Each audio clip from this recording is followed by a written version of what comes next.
Olá, é um prazer estar com vocês aqui no nosso chat do dia 8 de outubro de 2018. Estou vendo que nós estamos com a Mônica, com a Valquíria, com a Rosana, com a Vivi e com a Leda. Hoje parece que nós vamos fazer o clube da Luluzinha, né? Só tem meninas hoje aqui no chat. Eu tenho algumas perguntas, mas independente das perguntas, eu queria falar algumas coisas que eu acho importante serem faladas aqui, né? Nós tivemos uma eleição aqui em São Paulo, foi agora domingo, pelo menos aqui na minha região de São Paulo, aqui na Zona Norte, extremamente tranquila, organizada, não houve nada. Mas me fizeram uma pergunta se nós, psicanalistas, nós podemos nos posicionar. Olha, veja bem, eu achei a pergunta bastante interessante que me foi feita, porque ela não foi feita exatamente por um aluno, me foi feita na rua. Veja bem, nós não somos psicanalistas 24 horas por dia. Então é importante saber que nós podemos ter vários tipos de posicionamento. Como psicanalista, é necessário ter uma visão em que nós não somos apartidários, né? Nós não vamos ter partido, não vamos ter time de futebol, porque nós temos que fazer digamos assim, um estudo de casos. Então seria assim, vamos estudar a personalidade dos candidatos. Isso seria uma visão psicanalítica. Então, nós podemos tê-la. Fora da psicanálise, como seres humanos, nós temos o direito de ter uma opinião diferenciada, optar por um candidato, optar por não votar, optar por voto nulo, em branco, sei lá. Qualquer que seja a opção, nós podemos fazê-lo. Mas lembrando que, pelo fato de termos feito análise, principalmente termos nos psicanalizado, é claro que mesmo que a gente não esteja exercendo o papel de psicanalista, o nosso comportamento há que ser um comportamento diferenciado. Em que aspecto? Acredito eu que onde houver um estado de discórdia, não promover mais discórdia, tentar promover a concórdia, se é que a gente pode falar assim, promover a paz, né?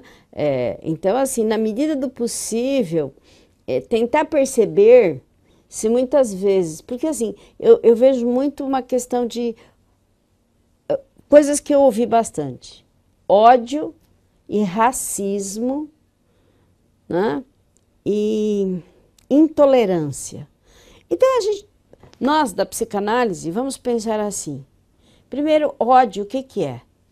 Ódio é um sentimento, é uma emoção, uma emoção extremamente forte e na qual nós desejamos destruir o objeto pelo qual nós sentimos ódio. É diferente de raiva, né? Raiva é uma coisa de menor intensidade, onde não há o desejo de destruição do objeto, ou da pessoa, ou da coisa. O ódio, ele já é muito mais violento. Então, para nós da psicanálise, da onde poderia vir o ódio? O ódio seria um deslocamento, uma emoção deslocada de um ou vários momentos da infância, né, que se perpetuam na fase adulta porque não foram tratados e, a partir daí, eles são deslocados, por exemplo, do pai ou da mãe. Se o meu ódio era pelo meu pai, ele é deslocado para uma figura, por exemplo, política, ou para alguém que favorece esse candidato, que no meu inconsciente, ele é a identificação da figura que me provocou ódio. Então, nós psicanalistas precisamos avaliar muito bem isso, né? Se, por exemplo, não sei se vocês já perceberam que no carnaval as pessoas se excedem em algumas coisas, eu não estou dizendo todas, mas elas oportunizam o carnaval. O que isso quer dizer? O carnaval é uma festa pagã, é a festa da carne. Então, muitas pessoas, por exemplo, homens que gostariam de se vestir de mulheres e não fazem fora da temporada de carnaval, porque fora da temporada eles vão ser chamados de homossexuais, esse é um comportamento homofóbico. Eu não estou dizendo que são todos, hein, gente? Por favor, não generaliza. Mas é uma grande oportunidade para essa pessoa manifestar isso. Não é? Haja visto que nos desfiles, por exemplo, de carnaval, a nudez é permitida de uma forma que no dia a dia ela não é permitida. Não é? Existe, parece que um inconsciente coletivo que permite que a pessoa naquela passarela, naquele lugar, possa passar nua, e lá não é um atentado ao pudor. Então, eu gosto muito de usar esse exemplo da política para que a gente perceba que ódio é uma emoção pertinente a uma neurose, né? Se você está sentindo ódio por um candidato a um, sei lá, a um partido e particularmente ele não te atingiu pessoalmente, né? Você pode até dizer para mim, mas ele atingiu a nação, ele diminuiu minha aposentadoria.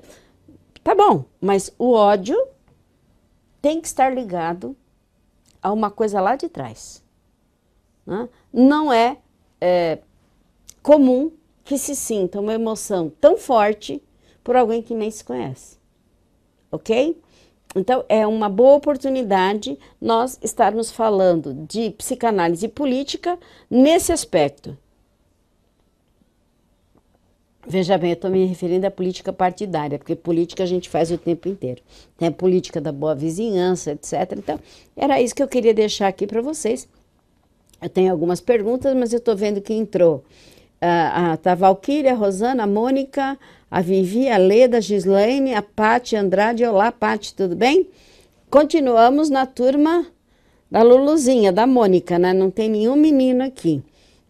Se vocês quiserem fazer alguma pergunta aqui sobre psicanálise, sintam-se à vontade para me perguntar, para eu falar para vocês sobre os autores, né? Então, mais uma vez, as pessoas, às vezes, repetem-se as perguntas, né? Eu acho que o Rodrigo, até que enfim o menino, chegou, né? Tudo bem, Rodrigo?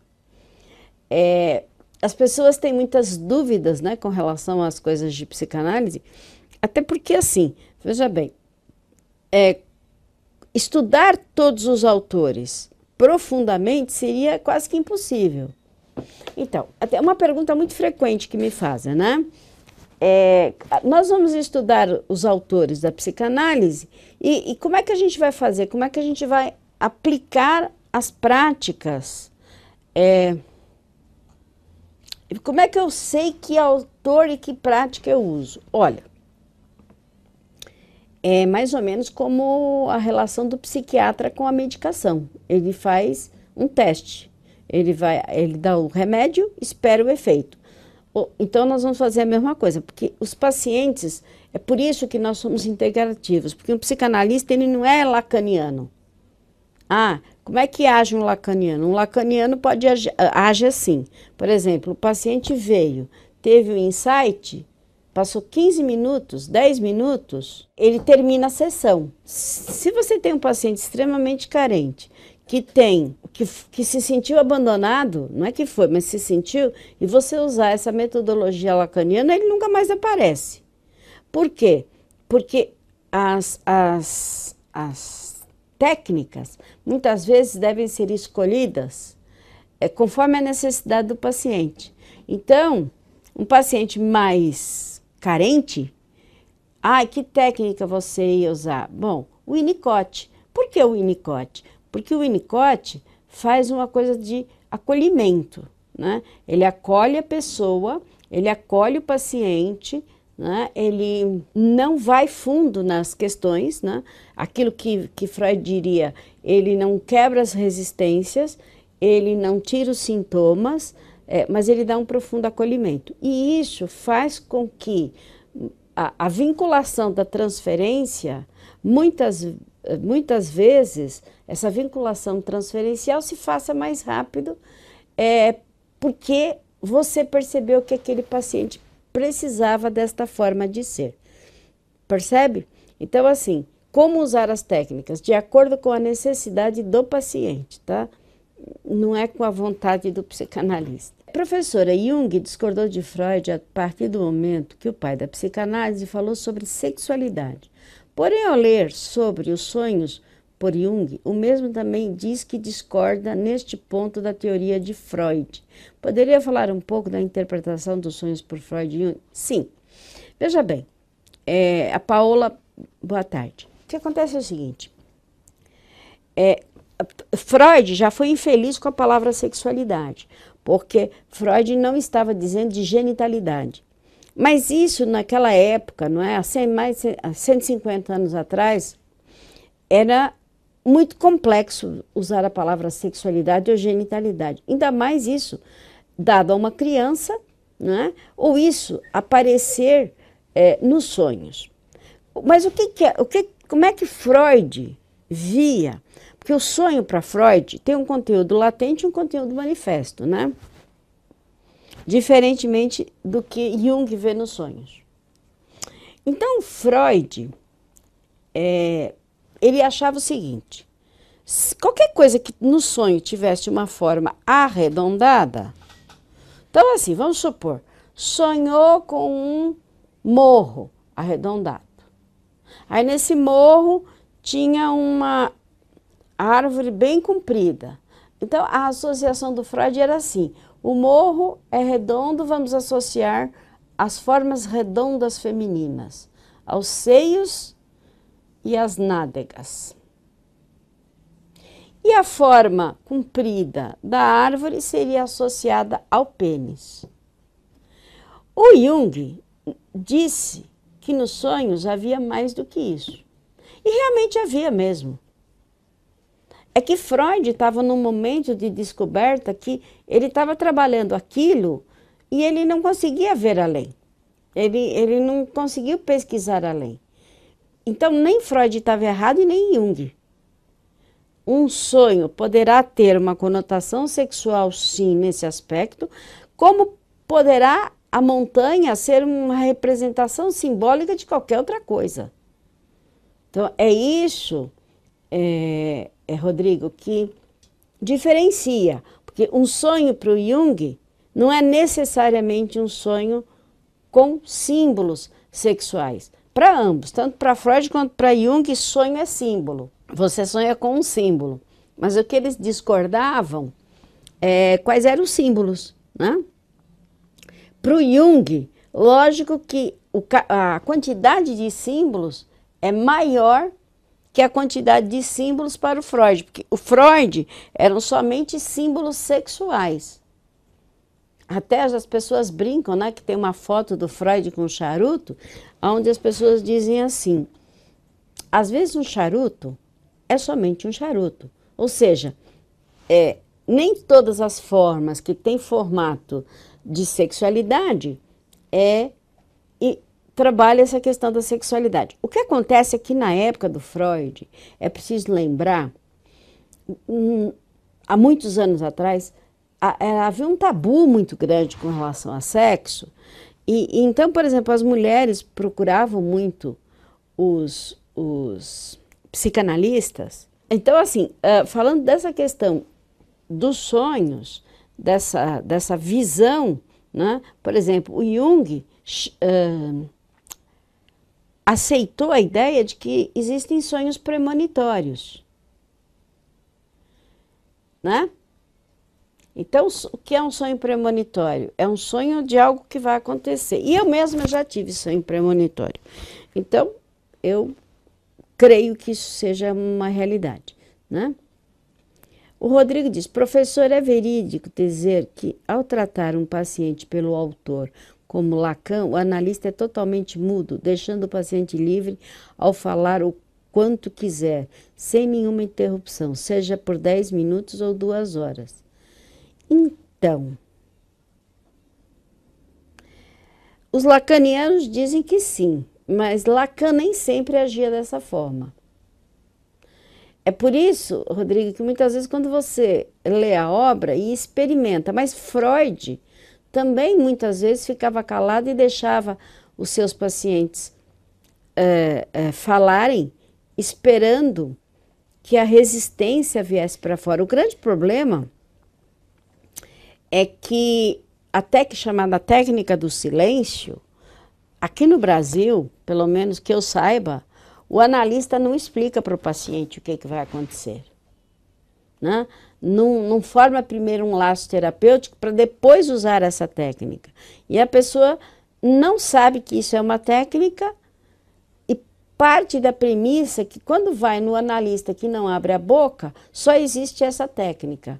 E psicanálise é silêncio. E não é bem assim que a coisa funciona. Né? Se nós formos ver todos os psicanalistas e se nós privilegiarmos Jung, mas vocês têm que entender que as escolas lacanianas não aceitam Jung como sendo psicanalista, né? Vocês estão numa escola integrativa. Então, se eu posso fazer uma coxa de retalhos com o meu paciente ou usar uma mandala, por que ficar 2 horas em silêncio? Se eu posso ir mais rápido, aonde eu necessito, usando outras técnicas. Isso é uma questão, Rodrigo, de você estar experimentando as técnicas. Né? É difícil falar para alunos que conhecem a teoria, que fazem terapia, mas que não atendem. Só o atendimento pode explicar perfeitamente esse comportamento nosso frente ao paciente. E olha que eu tenho 40 anos de atendimento, mais que 40 anos, mais que 70 mil horas. Eu tenho, assim, eu acho que uma experiência o suficiente para dizer que não adianta ficar com um único autor e às vezes não ficar só com a psicanálise, né? Porque a psicanálise ela é um viés que trata certas coisas, mas também não trata tudo. A Rosana. Eu também tenho sonhos premonitórios. O difícil é lembrar dos sonhos, mas quando eu consigo lembrar, acontece. Pois é. Então, e isso quem explica é o próprio Jung. E os chamados psicanalistas freudianos não aceitam isso. Né? Eles vão te dar aí algum tipo de neurose ligada a esse fato. Na integrativa, nós consideramos o fato de que pode ser um sonho premonitório, mas também pode ser um sonho que traga outros conteúdos, né? O Rodrigo diz, geralmente pacientes que têm muita fé em algo, ou até mesmo na religiosidade, devemos experimentar de imediato as técnicas junguianas? Uai, eu não entendi essa relação. O que tem a ver? Fé, religiosidade e Jung. O Freud foi educado por uma babá católica e ele escreveu obras altamente religiosas, como Moisés e o Monoteísmo, por exemplo. Então, Freud é muito mais religioso, se nós formos ver por esse aspecto. Absolutamente. Não tem nada a ver. E religião, sabe o que acontece, Rodrigo? Quando a gente fala em religião, a gente fala em doutrina. E a doutrina, não é? Ela impede você de discordar. E a psicanálise é um despertar para a gente poder discordar e não ter uma fé cega. Geralmente quem tem fé se baseia por símbolos, pelo menos a maioria. Não entendi. Como assim baseia-se por símbolos, quem tem fé? Você quer dizer baseia-se pela igreja? Sim, mas veja bem, as pessoas que entram num centro espírita no Brasil falam português, as que entram na igreja católica falam português, as que entram na assembleia, na igreja dos evangélicos falam português, as que entram num centro de umbanda falam português, todas falam a mesma língua e religiões diferentes. Então, o símbolo é universal, ele não pertence à igreja. O símbolo faz parte da humanidade. E fé, eu posso ter fé em mim mesma. Fé é outra coisa. Fé é uma coisa, símbolo é outra. Então, as pessoas, elas, apesar de nós, na língua portuguesa, termos um cabedal de palavras muito grande, nós ainda nos comunicamos por símbolos. Olha lá, quando a gente chega e faz assim. O que eu estou querendo dizer? Eu posso estar absolutamente quieto, não falar nada e fazer isso. E alguém vai entender essa comunicação. Ou então fazer assim. E as pessoas vão entender essa comunicação. É simbólica. Foi exatamente aí, Rodrigo, que o Jung se baseou para dizer que existe uma diferença no inconsciente freudiano e junguiano, né? Freud diz que cada um de nós tem um inconsciente particular, meu, com os meus símbolos. E o Jung chega e diz, ah, sim, tá certo, tem mesmo. Mas existe um inconsciente que é coletivo e o símbolo é um símbolo igual, quer dizer, tem a mesma representatividade para todos. Então, eu não sei se em outros países do mundo, por exemplo, assim para cima quer dizer positivo. Mas que símbolos nós temos na universalidade? Talvez a cruz, né? A cruz que seja o símbolo da religião, o símbolo do sinal de mais, enfim, é universal, é do inconsciente coletivo, certo? Então, a simbologia pertence aos seres humanos. Os seres humanos, antes da fala, antes de falarem, eles se comunicavam simbolicamente. Os bebês, as crianças se comunicam simbolicamente. A ludoterapia, que é o atendimento das crianças, feito com brinquedos, ele é todo simbólico. A criança simboliza no brinquedo. A criança ou vocês, adultos, eu posso aplicar ludoterapia no adulto. Ele fica mexendo nos brinquedos, o que ele fizer com o brinquedo é uma representação simbólica, entendeu, Rodrigo? Então, na Melanie Klein nós vamos ter símbolo. É isso. A Valquíria diz que está animada para o congresso. Ótimo, eu também estou animada. Vocês vão ter que vir todos aqui para a SBPI, viu? Praça Heróis da FEB, número 142. Estarei aqui a partir das 8 horas da manhã. E quem chegar já pode vir para cá. Tá certo? Será que tem mais alguma pergunta? Rodrigo, Valquíria, Leda. Professora, poderia falar da abordagem arte-terapia na psicanálise integrativa? Bom, na psicanálise integrativa, veja bem, nós aceitamos todas as formas de arte-terapia. Nos baseamos muito nas obras da Anísio da Silveira, né? A grande psiquiatra brasileira que trabalhou nos hospícios do Rio de Janeiro e que introduziu a arte como uma forma de tratamento para os esquizofrênicos. É claro que a gente não consegue ensinar todas as técnicas para vocês, porque precisaria de um curso só de arte-terapia. Mas nós usamos muito a colcha de retalhos, né, com a família nuclear e com a família de origem, e usamos muito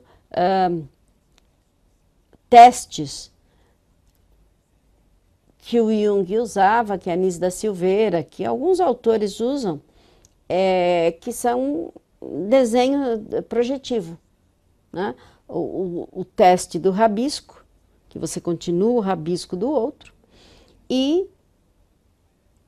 não usamos o desenho livre, só quando a gente monta oficinas de arte-terapia, que é uma outra coisa que não faz parte do curso, que quando você tem uma clínica e você quer ter lá um atendimento social, você monta uma oficina de arte-terapia. Então, às vezes, nós vamos em lugares e deixamos uma oficina de arte-terapia montada. Para atendimento social é muito interessante. Então, é uma abordagem que traz a arte, não como a laborterapia, né? Que seria uma laborterapia, seria onde você fica fazendo um trabalho artístico para você passar o tempo. A arte-terapia que nós usamos, ela é interpretativa. Ela é uma técnica para você, na técnica, entender o que o paciente está passando para o seu trabalho artístico como recalque do inconsciente. Então, aquela colcha de retalhos vai me mostrar exatamente as questões que essa pessoa tem hoje e na sua infância. Vai me detalhar, mesmo que ela não abra a boca fazendo todo o trabalho. Então, nós usamos, Ana, de uma forma para interpretar, para acelerar o processo. É assim que nós usamos a arte-terapia, tá bem? Mas usamos sempre a Anísio da Silveira, que vocês que moram aí no Rio de Janeiro, né, seu Rodrigo? Vai lá no Museu do Inconsciente, como é que é? Engenho de Dentro? Eu esqueço o nome do bairro aí do Rio, onde é o Museu do Inconsciente da Anísio da Silveira, mas valia a pena todos os estudantes irem até o Rio visitar o museu, porque, afinal de contas, ela conheceu Jung e ela é conhecida mundialmente, né, Anísio da Silveira, e ela é brasileira, então é um patrimônio nosso, e esse Museu do Inconsciente é um patrimônio brasileiro. Você conhece, Rodrigo? Você já foi lá? Engenho de Dentro, não é esse o nome do bairro? É sempre uma visita dirigida, você tem que ligar para eles te acompanharem, porque não é um museu aberto que você chega lá, é gratuito, e eu acho que é Engenho de Dentro, certo? Então, mas vale a pena ir, vale a pena porque eu também não fui. Eu estou aqui falando, mas tá, Engenho de Dentro, tá vendo? Eu também não fui. Compensa porque é um nome internacional, né? E tá aí, pertinho de você. Faz aí uma excursão lá e vê se dá para tirar umas fotos e mandar pra gente aqui, né? Bom, gente, vamos ver mais alguma pergunta, senão nós vamos encerrar o chat e vamos nos encontrar sábado. O Rodrigo está falando que é Engenho de Dentro ou Engenho Novo. Rodrigo, você vai verificar e depois você nos fala. Porque, às vezes que eu estive no Rio, aconteceu o seguinte, fui de final de semana e de final de semana não abre. Você está perguntando o aeroporto mais próximo? É o Viracopos, né, Ana? Não, Viracopos não. Não é Viracopos, não. Peraí. É o Ave Maria. Não é Cumbica também? Congonhas. O mais próximo aeroporto é o Congonhas, tá? Por que o Congonhas? Porque o Congonhas, ele está dentro da cidade de São Paulo, tá bem? E os outros estão fora da cidade de São Paulo. Então, o mais próximo é Congonhas, tá? Ele está na Zona Sul, nós estamos na Zona Norte. Tá certo? Manda pergunta sua no sbpi@sbpi.org.br, que aí a pergunta vai ser respondida no próximo chat, entendeu? Eles passam para mim e eu respondo a pergunta aqui. Tá bom, gente? Beijo para vocês, até sábado.